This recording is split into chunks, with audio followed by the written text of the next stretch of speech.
Hi, mein Name ist Anton und ich bin leistungsorientierter Amateurrennradfahrer, der daran interessiert ist, seinen Ansatz auf die Probe zu stellen und sich professionellen Rat einzuholen. Von YouTube inspiriert habe ich Science to Sport in Girona gefunden und John Wakefield angeschrieben, der in Zukunft auch mein Rennradcoach sein wird. Zum Start des Programms und des Coachings gibt es ein Performance-Testing, das du vor Ort durchführst, weswegen ich nach Girona gereist bin, und weil ich schon mal da war, habe ich direkt ein Bikefitting angeschlossen. Also zusammengefasst haben wir 3 Dinge gemacht. Wir haben erstens einen Test gemacht, um die erste und zweite Laktatstelle zu bestimmen, inklusive Spirometrie und Blutabnahme. Als zweites haben wir einen klassischen RAM-Test gemacht, um den FTP einzuordnen, und als drittens habe ich ein optionales Bikefitting dazu gebucht, um meine Position auf dem Rad zu bestimmen. Und wir steigen jetzt direkt mit dem RAM-Test ein, weil der Laktattest relativ unspektakulär war, und gehen im zweiten Abschnitt des Videos auf das Bikefit ein. Also dann, gehen wir rein. Alright.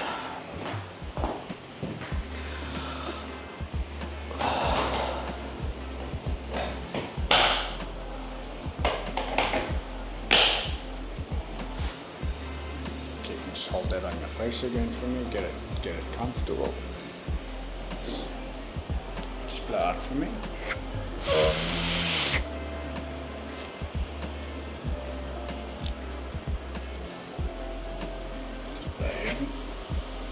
Good. Are the Shimano hoods longer? Sorry? Are the Shimano hoods longer? Yeah, so but Altegra and Yeah. Giro Ace is also different length Okay. to each other and different to this. This is nonsense. And then everyone's actually putting the GRX, the gravel stuff on, Yeah. because it's like the perfect length. Okay. Like there's quite a few World Tour guys that Yeah, I are putting see. GRX on. I see where this is coming from then. Okay, yeah, we're going to leave the gears exactly here during this test, no changing, Yeah. and then keep the cadence between 80 and 90 RPM. Okay. We get you as far as we can to the end.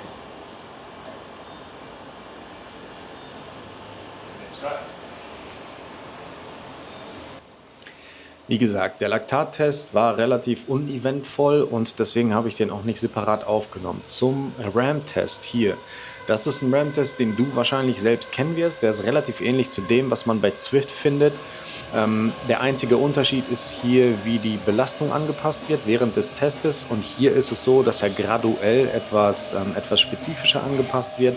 Also alle 3 Sekunden wird hier um 1 Watt erhöht im Vergleich zu dem, was man von Zwift kennt. Weil bei Zwift ist es so, dass man eine Minute eine bestimmte Belastung fährt und dann die nächste Minute die Belastung um 20 Watt entsprechend höher ist. Das ist der einzige Unterschied. Ansonsten ist es im Prinzip der gleiche Test. Also man möchte genau das Gleiche erzielen.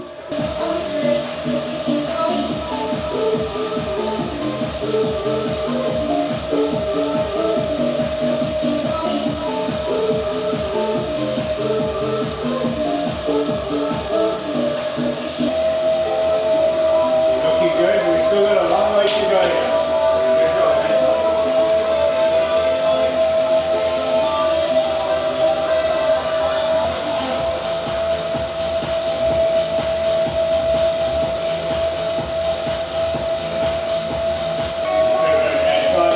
Start to feel resistance now. Every second counts as this one. Good job, that's good. Great work. Good job, man. Keep it up, looking good, looking good. No panic. Keep that leg, keep just there. Awesome work.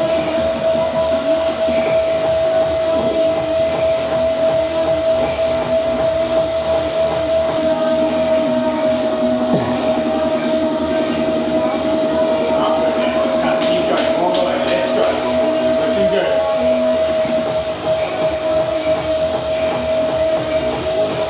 Okay, starting to hurt now, and every second counts, come. Give me another minute here, very easy. Awesome. Ready, go.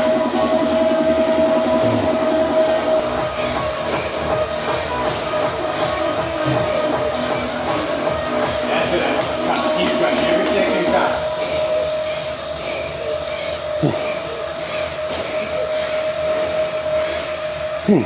That's it, come. Head up, let's go. Keep going, keep going. Every second counts. Give me another 3 seconds. Come on, let's go. All the way, all the way, all the way. Keep going. That's it, come on. Looking good, that's it. Still plenty in the tank, let's go. Come, got it. All the way, let's go, that's it. Come on, let's go, let's go, let's go. Come, let's get to 17 minutes. Come, Anton, let's go. Come on, 10 seconds, you've got this. Come on. Let's go, come on. Looking good, keep going, keep going, keep going. Come, 20 seconds. Keep it up, let's go, come on. Keep that going there, come, get that leg beat up. Let's go, let's go, let's go. 10 seconds, come on. Let's go, come on. Come on, come on, come on, come on, come on. Let's go, come, keep going, keep going, keep going, keep going. Stop, stop, stop.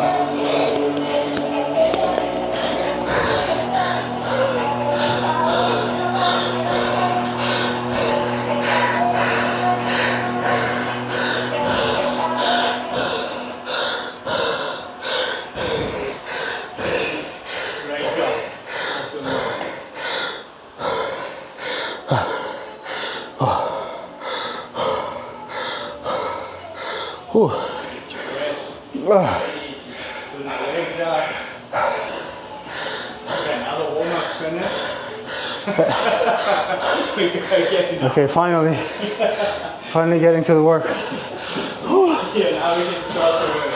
Okay. Really good effort. That was 100% maximum. So awesome job.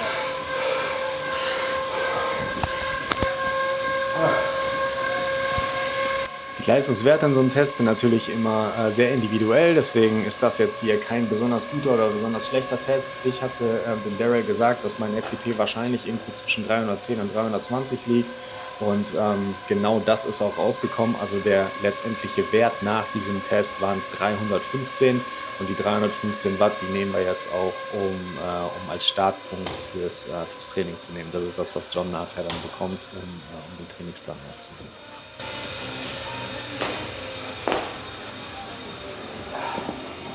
So, das war der zweite Test für heute. So, das war der zweite Test für heute. Erstmal einen Laktattest gemacht, um die Laktatschwelle 1 und 2 festzustellen. Und dann quasi einen RAM-Test angeschlossen. Und jetzt als dritte Übung noch, die ich mit hier dazu gebucht habe, ist ein Bike-Fit, um halt zu gucken, ob die Position, es haben jetzt erstmal gar nichts verändert zwischen dem, was ich sonst normalerweise mache, und dem, was ich vorhab. Power war ganz ordentlich, gefühlt. Kannst du ja quasi Power zu Puls sehen. Laktat habe ich keine Ansicht, das sagt der Coach gleich. Jetzt machen wir gleich noch einen Bike-Fit. Mega gespannt, was wir über die Position lernen und ob ich da noch ein paar, entweder Effizienz oder Watts rauskriege. Beides wäre cool. Mal schauen. Also schon mal anstrengend. Guter Morgen. So, nach dem Leistungstest dann jetzt der Bike-Fit. Während des Leistungstests hat sich Daryl, der nicht nur Fitter, sondern auch selbst Coach ist, bereits meine Position auf dem Rad unter Belastung angesehen. Und was ich verstanden hatte, ist, nach vorangegangenen Bike-Fits, die ich woanders gemacht hatte, zum Beispiel in Norddeutschland, ich muss jetzt aber nicht benennen, wo genau das war es mir sehr, sehr wichtig, bei diesem nächsten Fit das Belastungsproben mit einfließen zu lassen, weil ich verstanden habe, dass der menschliche Körper in der Lage ist, Fehlstellungen bei unterschwelliger oder quasi niedrigschwelliger Belastung relativ gut auszuweichen. Und ich bemerkt habe, dass quasi nur Winkelmessungen und so Zone 2 Ausfahrten nicht ausreichen, um Limits beim Fit aufzuzeigen. Und damit mir das in Zukunft nicht vermehrt passiert, habe ich meine Fit prüfen lassen. Und das ist das, was wir uns jetzt als nächstes ansehen. Also wir haben gerade Arm- und Beinlänge gemessen und Hüftwinkel und die Hamstringlänge bestimmt. Also quasi einmal auf der Liege und jetzt misst Daryl das Bike aus und kurz die Cleats angeguckt. Und dann setzen wir uns gleich mal drauf und schauen mal, wie der Fit so ist im Vergleich zu dem, was wir nachher rauskommen. Er sagt, vielleicht ist der Reach ein bisschen zu kurz. Schauen wir mal.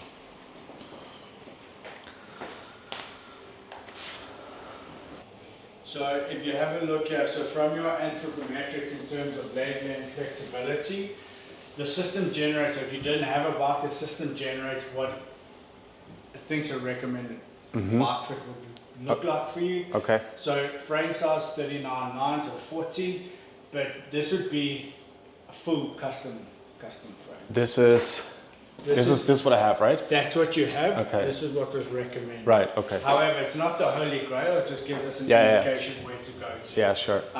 What does help and what can change this is your flexibility. Okay. You have got really good sit and reach. You have got relatively good range of motion in the hamstring. Okay. So that definitely works in your favor, 100%. Then saddle height, 73.12. You're on 73.5. So you can see how accurate and pretty close it is. Okay. You are on 165 cranks, so being a little bit higher is totally normal. Right. We may even go a touch higher, or maybe 1 or 2 millimeters down, but then give you some more setback. I We'll see. see what happens when you go. Okay. And then you can see setback, it wants you to give you 7.5, so it wants to give you that Further inch back. Further back. I see. It wants to create that open space for you. And then saddle it doesn't recommend because that's something that will be separate. And then frame reach, so that's obviously from handlebar reach from here to center BB. The ones you're at 50, you're on 49. So you're a little bit short. Okay. So in theory, it wants you 10 mil longer. Right. But it does want you higher up. Okay. Front. Yeah.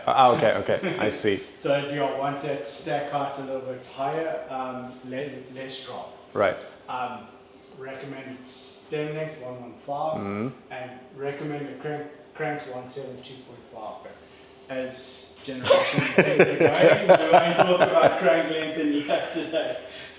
But we can. Do you have an opinion on this? Does it work for everybody? No. Does it work for some? 100%. The shorter ones? The shorter cranks. Yeah. So I find taller people it doesn't work as well as it should. And I feel like it solved the whatever it was here. closed up, Yeah. yes. I felt tightness here, and once I started using them, this went away. If you were still able to generate the same power, fantastic. I don't know. So I've had clients that go, they're on 172.5 or 170, Right. put 165 on, go do a 4-minute effort and use 30 watts. Okay. Okay, we need to put whatever I Yeah. have Yeah. back on. No, that I And understand. Next session, straight back to normal. Okay. Look, it can take some time for adaptations to take place. The training stimulus has to change on and off the bike. You need to increase Yeah. leg strength, Fair play. on and off the bike, neuromuscular torque, gym work. But like someone like yourself who has a big, I believe will have a big neuromuscular torque drive on the bike, it won't affect you as much. Okay. But so yeah, someone with less strength, less torque will struggle because the shorter you make the arm, Yeah. the more force you need to create to get that thing turning. Yeah. Okay. So yes, your cadence will increase, but when cadence increases that much, like it can be up to 8 to 10 RPM, you do lose putting force through the pedals. I see. So it is a whole chain of events. Yeah. Exactly. So it's about adapting. That's all. So I couldn't tell you. I came from 172.5, but this was about 1.5 years ago, I would say. And then I just switched to this, and I don't have comparison. So I don't know. But if you don't have any issues, I feel like I don't. I'm not sure if I could put more power out with 170s or something. look, you'd definitely be able to generate, I think, a little bit more torque. Yeah. With that, your cadence slows down. Yeah. So that's why I say, when people say, oh, I have to go 165 cranks, it's like, why? Okay. Prove to me why, Yeah. and then we say yes. Yeah. So for me, lactate testing, perfect example. If you've got those resources, Okay. the funds and the time, Yeah. take a climb 5 to 10 minutes. 10 minutes is better, and you go at 300 watts. Okay. See what your lactate is, change your cranks, same thing, 300 watts on the Okay. same climb. Yeah. If there's an increase or decrease, you know if it's more efficient or not. Yeah. So, like, if you've got means of testing it, Yeah. I'm super happy. Then Okay. to apply. Yeah. Understood. You can jump on the bike for me. You're just going to hold the hoods as you would normally, not looking for the reach. I just want to get a side video and then I'll manage this. Like this? Yeah, that's perfect. Okay, you can just pedal for me around 80 RPM, just like you're on a coffee ride or a sprint ride.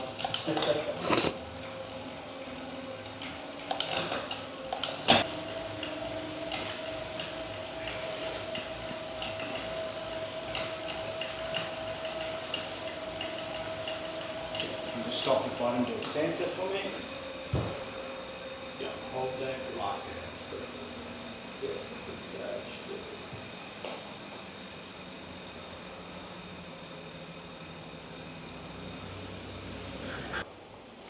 Just come to top dead center for me now.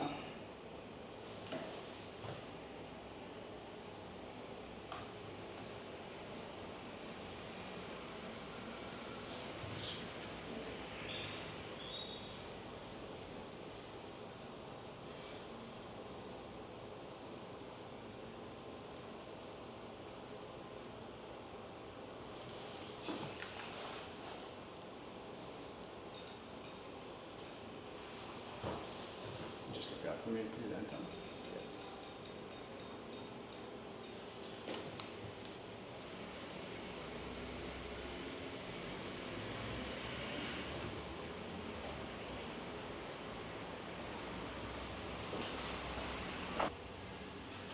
Worked for me today.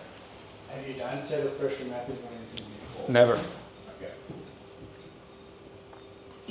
So I'm just going to do 2 6-second recordings and just ride as normal. Obviously I don't want you spinning too much, otherwise it will create extra pressure. Came to around 80, 85 RPM. Perfect. You can stop for me.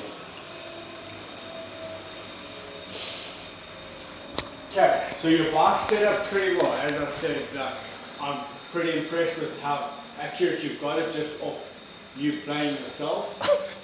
Pain led me there. But sometimes that's the best way to do it as Yeah. well. So when we look at the 6 static measurements we took, we get your knee, hip and shoulder angle. Okay. The pelvic angle is just a measurement to take on the lower back, Right. just to help us see what's going on with the hip. Starting on the knee, so our recommended range is between 25 and 35 degrees. 25 would be a high saddle, 35 would be a low saddle in terms of this measurement. Yeah, okay. You want 33.3. With that tighter right hamstring, I don't want to change that light at all. Okay. Because as we lift that, and as I explained, once you hinge in that riding position, as the hamstring comes under load, you're going to find yourself sliding forward on the saddle. Okay. Trying to reduce that tension, so and it'll put you into a posterior chain sitting on the saddle. Yeah. Then when we look at your hip, 71 is a closed hip, 83 is an open. Just shift it. Okay. So when we look at your hip, 71 closed hip, 83 is an open hip. You want 75.4, so you're right in the middle. However, when we look at the pelvic angle at 57.4, we want to try and get this closer to around 53, 54 degrees, and probably close that up to around 74, 73. That'll give you a little bit more anterior rotation on the pelvis, and then more glute and hamstring improvement. Forward. Correct. So right now, so not moving the saddle up or down. So right now we just want to create a little bit more of that. Okay. Which I'll explain. We'll probably just, out of everything, I'll probably just move the saddle 2 or 3 millimeters back. Yeah. And then I'll show you the saddle pressure mapping to explain. Okay. And then shoulder, 105 is a closed shoulder, 119 is open. Yeah. And as I said, when you are riding, I do see you trying to reach and go a little bit further. So this will probably recommend going 10 mil longer on the stem. Yeah, wants to give you a little bit more reach drop, and everything is fine. And then when we have a look at your saddle pressure mapping, Okay. in terms of pressure itself, I'm super accurate with everything. Okay. This is your saddle in a hole, front, back, left and right. Right. This is the center of your saddle. The red line is your center of pressure in relation to the saddle. So you are a little bit behind the center, however you're still relatively close, and we like to see you around there. So it is good. And then you see the white spaghetti looking on. This is how stable you are on the bike. Okay. really, really good. You've got good stability. You can see that figure of 8. And then this red line here, the way it's centered, it shows, as you said, you feel like you're sitting like this a little bit. Okay. I think it could be coming from the shorter leg. It's literally 2 millimeters, which is not too much. But also with that tighter hamstring, you may be pulling ever so slightly just to keep the tension off there, which is slight. When I look at this, not an issue. Yeah. And then in terms of pressure values itself, 369, 262, and 361, like, no, so, like, if this was straighter in the middle, I'd be like, no, I'm not even changing it. Okay. Yeah. So this is really good. You know, some people you see go up past 1,000 millibar, and it's just red flags. Yeah. Excuse the pun. So literally, I just want to take your saddle back 2 millimeters. I might even drop it 1 and take it back 2 to keep the same knee angle, but just help facilitate that rotation of the pelvis more naturally. So you're not trying to remind yourself, and then Might help the reach as well because I'm going back a little bit. correct. Yeah. So it'll take you from there Yeah. to that. Yeah. Okay. And that's what we want. Right. You can jump off for us. Well done on setting your bike up as well as you did. Thank you. Who needs a bike? But it's amazing how some people will be like, they don't feel any difference in the changes you make. I've had a guy change his saddle height 4 centimeters and he told me it felt the same. This is unbelievable. Excuse me? Yeah. Yeah, so we've changed 1 or 2 millimeters on the front end and been told it's terrible. So it's, Yeah. There is. I think there's different types of people. yeah, you got your micro adjusters and then no matter what you do, feels the same. How much down now? Just 1 millimeter. And back 3. So we'll keep the same knee angle, Yeah. just change the anterior rotation. I had on the other bike, I had it further down and I felt like the power output was far different, like less. Is it because of the like overall leg How much engagement? lower did you have it? Centi. Oh yeah. Easy. That's you'll be very quad dominant. Yeah. It's like there'd be very little glute recruitment. And that's missing then, right? Correct. And that's what I'm trying to bring in, more glutes. Yeah. Okay. But what did you do with setback? Did you just go down? No, I had to. I put it up Yeah. and then I had to bring it forward a little bit. Yeah. That I had That's to what you do. normally do, but with that, when you go up and forward, sometimes it causes that posterior rotation because then you get too close here and then you start looking for space and you do that. Yeah.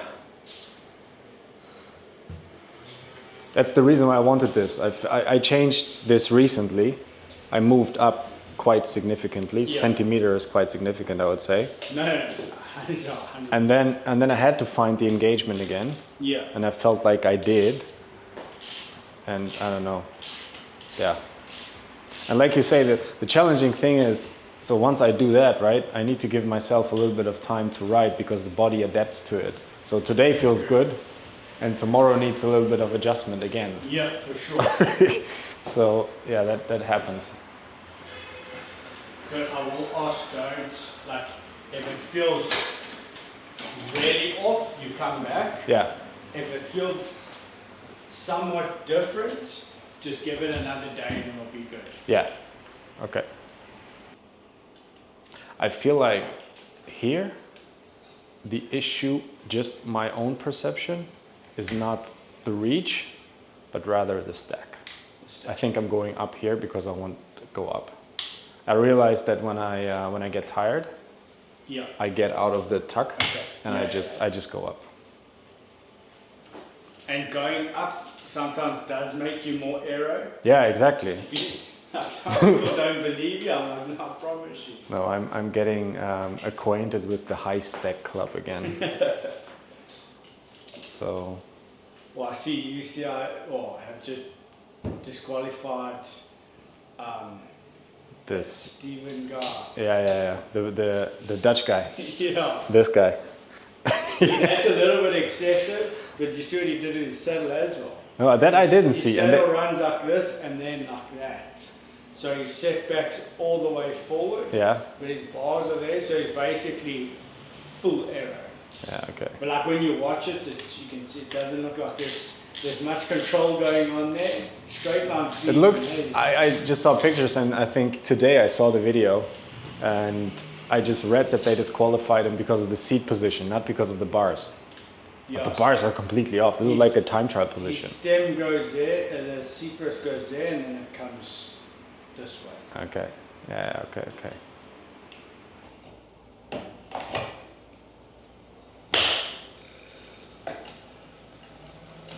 How does this feel? It doesn't feel too different. It doesn't feel bad. Okay.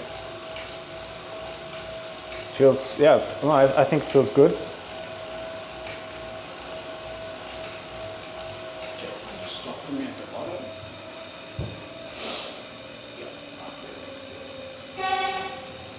A little bit of rotation in the pelvis, not as much as I thought we would get. About 75, 7, basically stayed the same, but we did get a bit of a chain by the shoulder there. Okay, can you take a seat for us? You can pedal.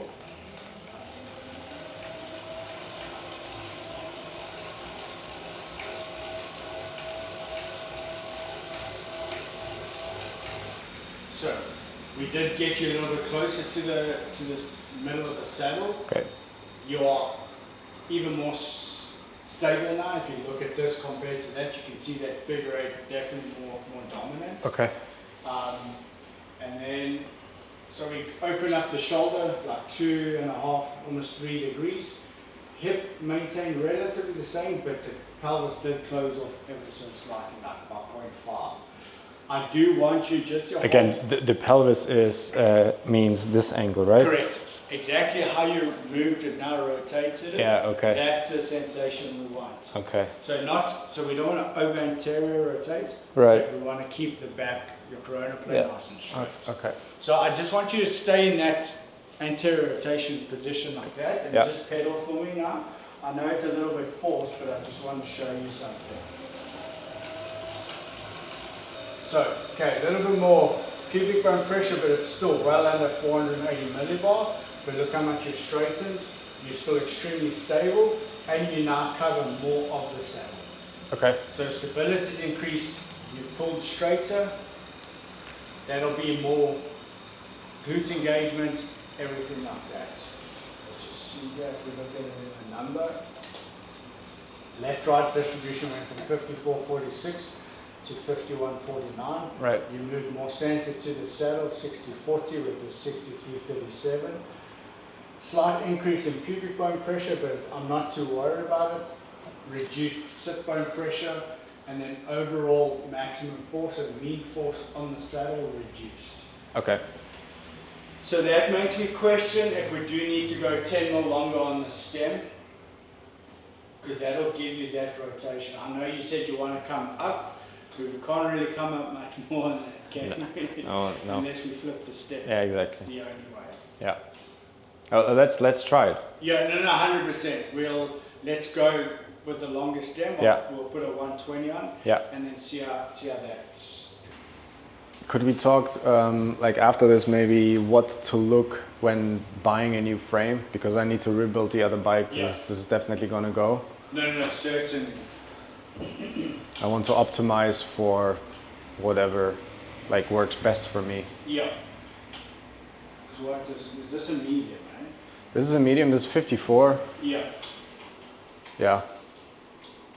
I think the stack is 550 on the frame, and then the reach is somewhere between, I don't know, 388 or something. I'm not quite sure. So that's the most important thing, like when you select which bike you're going to go to, what the frame is. These two. Yeah, the reach. Stack we can get away with, Okay. but just don't obviously slam the stem when you Yeah. get the knee forward. I learned something. Costly mistake. Yeah, definitely. But like sometimes if you look at a gravel bike, sometimes the frame reach is like 1.5 centimeters longer than a road bike. Okay. So like I did that mistake. I got look at the medium fit me, but I have to run quite a short stem. Right. And what would you recommend? Would you rather go like for a longer frame and then shorter stem, or does it not really matter? It does because it can change the handling characteristics of the bike. Yeah.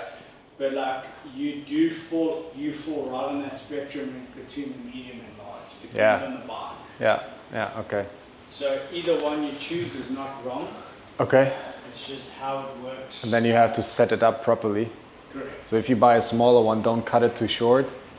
And if you buy a bigger one, then you have to probably bring it down a little bit, right? Correct. Okay. Do you have a bike that you like a lot? Let's say for, I don't know, for a guy like me trying to ride in a...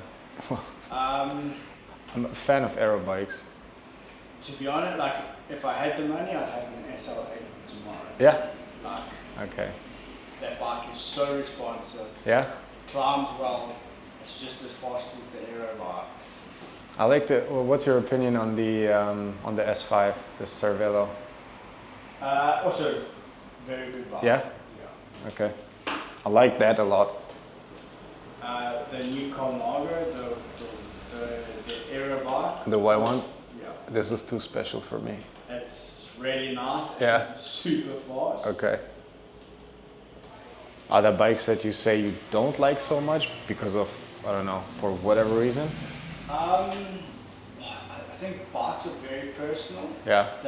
All bikes are good today, but for me, like a bike like Trek for me is a little. I find it super heavy. Okay. As a road bike in the The Madone? yeah, I find it extremely heavy. Okay.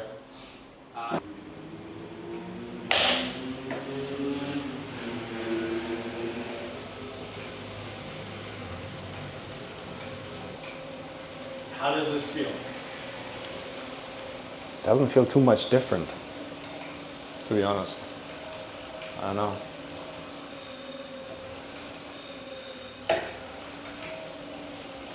So I'm going to delete these last two. Just go one gear easier. I just want to record this mapping. Yeah.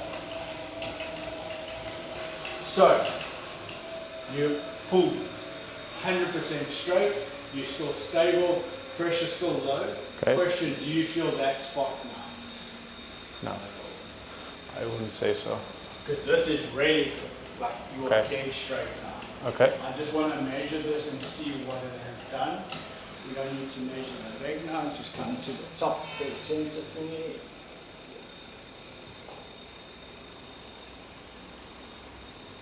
Yeah. 54. This is it, More open pelvis also means different blood flow, right? So if we open all this thing up here, then Yeah, more muscle recruitment. yeah, For me personally, yeah, this is much better. Like you're pulled all the way left, you could see you're searching a little bit, but that closed up, you pulled straight. Yes, a little bit of pressure there, but now that's because we moved forward, and this is coming from the tighter right hamstring.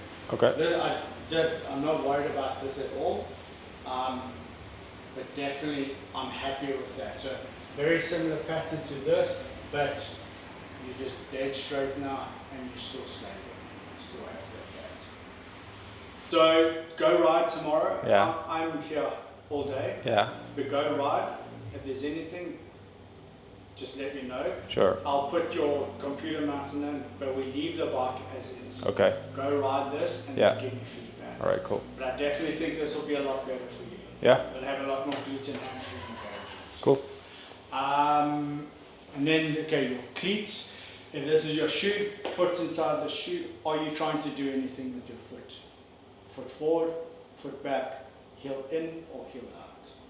If I try to do something, the left one is fairly stable, Okay. I would say. The right one, I sometimes play around based on, you know, like, How are you feeling? yeah, exactly. So sometimes I feel like I need to adjust, and I move it to the inside, Yeah. and sometimes I feel like I'm too far like this, Okay. and then I try to straighten this out. That one comes in fairly easy, and then I have to play around with this. So this moves sometimes a little Okay. bit. I cannot tell. Then I'm not going to change it now. I want you to go and ride with the changes that we've Yeah, done. okay. Because now you're going to have different muscle recruitments. Okay. And then you'll be able to give me proper feedback, especially if you're doing a long ride Yeah. tomorrow. Okay. And then you can jump off first. Oh, sorry, let me just take another side video as well. Yep. Just so I can finish the report for you. Yeah, you can just pedal.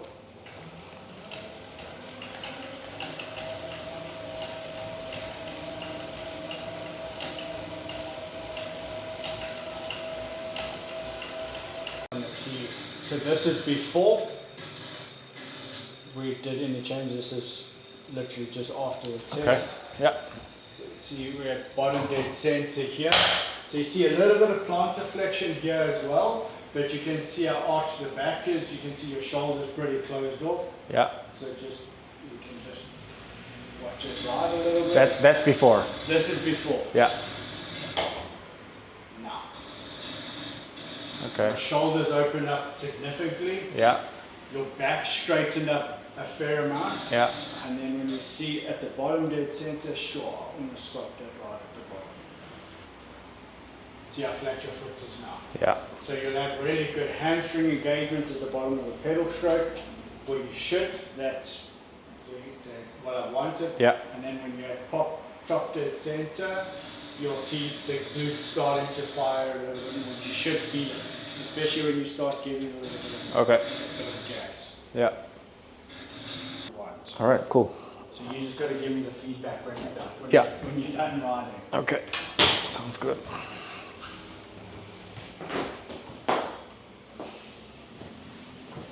So this is it then. That's it, yeah. Cool. Let me just put this on for you.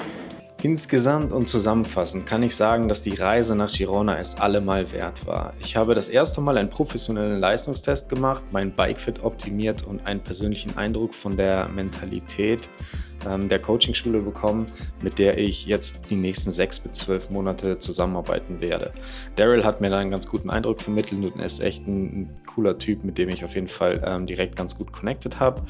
Im Anschluss an die Reise nach Girona bin ich direkt weiter nach Mallorca geflogen, um ein persönliches Highlight nochmal zu setzen zum Saisonabschluss und gleichzeitig konnte ich so meine neue Rennradposition intensiv Probe fahren, was ich dann auch gemacht habe. Und etwa 500 Kilometer später kann ich ja jetzt retrospektiv sagen, dass ich ziemlich zufrieden bin mit dem Fit. Also ich sitze sehr, sehr gut. Ich brauchte etwa eine Woche, um daran ordentlich zu adaptieren. Also der Körper hat sich so ein bisschen umgewöhnt. Und ich habe jetzt das Gefühl, dass noch mehr Spannung aus der Wirbelsäule raus ist. Ich habe keine Verkrampfung mehr zwischen den Schulterblättern.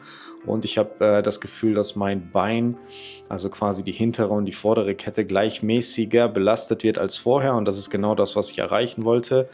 Und das haben wir auch ziemlich gut hingekriegt. Als nächstes steht der offizielle Coaching-Start für den 1. November im Trainingsplan. Und die Eindrücke von meiner Reise nach Mallorca, die gibt es auch. Allerdings gibt es die in einem gesonderten Video. Und bis dahin würde ich sagen, sehen wir uns dann beim nächsten Mal. Also dann, macht es gut.